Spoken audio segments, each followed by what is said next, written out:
So we're now post-boil, and we've chilled the wort with a wort chiller. It's down to a temperature that's within the range of the yeast that we will be pitching. So the wort can now be transferred from the boil kettle into primary fermenter. So we're now at the stage of pitching yeast into the wort, and pitching just means adding the yeast to the wort to start the fermentation process. There are quite a few yeasts available these days. You need to pick the right yeast for the style of beer and the flavor complexity that you're looking for. There's two different basic types of yeast, liquid yeast and dry yeast.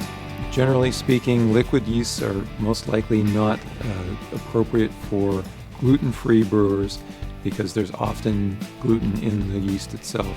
Dry yeasts, on the other hand, are generally do not have gluten in them because of the way that it's processed.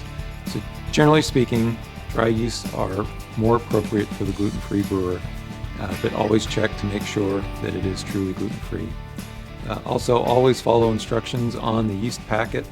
Some yeasts allow you to pitch directly into the wort, throwing it directly into the top of the wort and mixing it in. Others ask you to do a starter, where you're adding it to a sterile water prior to finishing up your beer to give the yeast an extra start before it enters the wort, and that generally gives it a faster fermentation.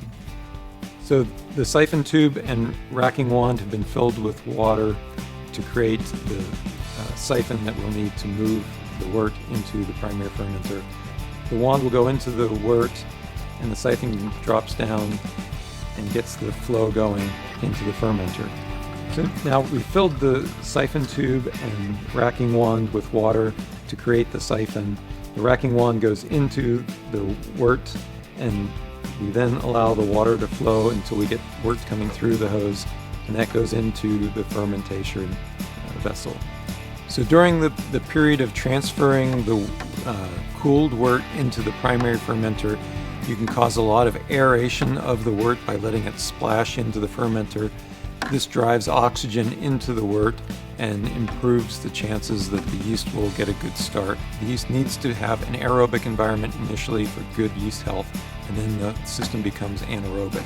If you're not able to get enough air into the system during the transfer, you can do a fast stirring aeration to get that air into the wort. Okay, so the beer is finally, or the wort is finally to the stage where it's been cooled down, it's ready for yeast. And this is the stage of pitching the yeast, which is just pouring it into the beer if you're doing it as a dry addition. Covering it up and getting a good seal on the container, and then putting the airlock in place so that once it starts to ferment, the oxygen will come out and oxygen will not go back in. An airlock is a fairly simple device that has two pieces and with a little water in between, and as the air and then eventually CO2 start coming out of the wort and becoming beer, it makes this thing bubble. And a good indication of when your fermentation has stopped, you'll have diminished or ceased to have bubbling of the airlock.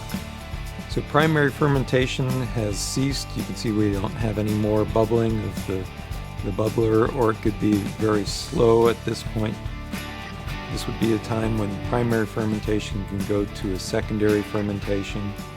You do the same type of racking that you did with the wort into the primary fermenter to take the now beer from the primary fermenter into a secondary fermenter. And during that process, you want to be careful to leave behind all of the excess yeast and trub at the bottom of the primary fermenter. You'll get your racking wand down close to the bottom, and you'll start drawing it off, and you just want to make sure that that stays behind. And then in the secondary fermentation, you'll get the final finish out and hopefully a cleaner beer because you've gotten away from the trub and everything. And you allow that to ferment until it's finished, and then you go to bottling or kegging the beer from there.